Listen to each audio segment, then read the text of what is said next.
কি? হাই, জোর জবরদস্তি করে বিয়ে হয় না। তুমি আমার বাড়ি থেকে বেরিয়ে যাও, যাও। এই ভাই, এই আপনি জানতো, আর নাহলে আমি কিন্তু আপনাকে এক ভাই চুপ। ছোট ভাই একদম চুপ।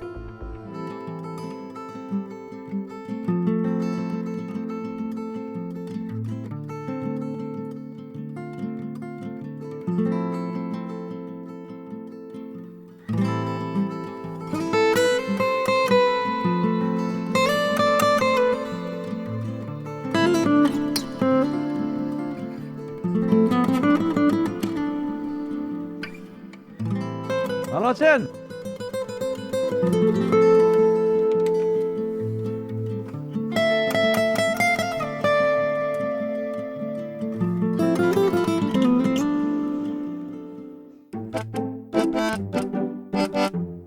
বিষয়টা তো ভালো লাগলো না।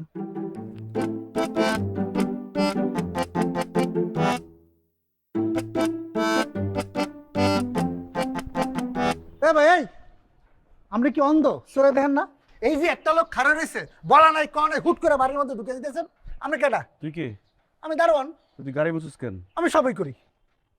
আপনি কে? আমি আপেল। কিসের আপেল, কিসের নাশপাতি, কি করলো এই সব? আমি খাওয়ার আপেল না, আমি বেলাস হোসেন আপেল, এবারে হবু জামাই।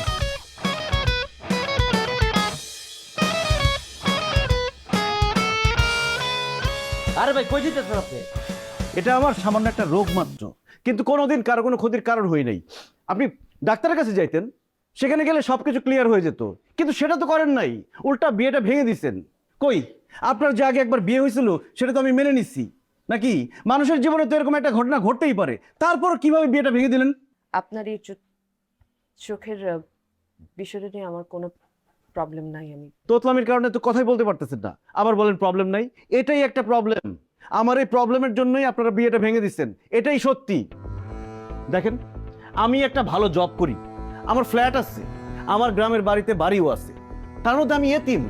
সব জেনে শুনে আপনারা যে কাজটা করলেন, এটা কি কোনো ভালো কাজ করছেন? খুবই বাজে কাজ করছেন। আমি তো আপনাদের মেয়ের আগের বিয়ে নিয়ে কোনো কথা বলি নাই, যদি সেটা বলতাম তাহলে আপনারা বিয়েটা ভেঙে দিতে পারতেন। নাকি আপনারা ভাবছেন আমি যেহেতু আপনাদের মেয়েকে এত পছন্দ করছি, তাহলে আরো অনেক ছেলে আপনাদের মেয়েকে পছন্দ করবে? হুম, এত সোজা না, দুনিয়া এত সোজা না।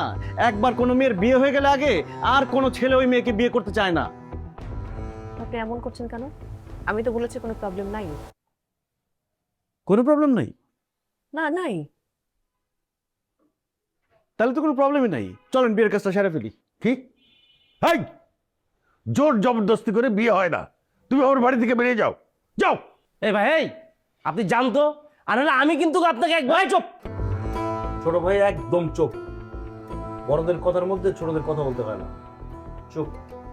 শোনো বাবা, তুমি কিন্তু শুধু শুধু আগ বাড়িয়ে এই বিষয়টা নিয়ে ঝগড়া করছো। তুমি বরং এখান থেকে এখন চলে যাও।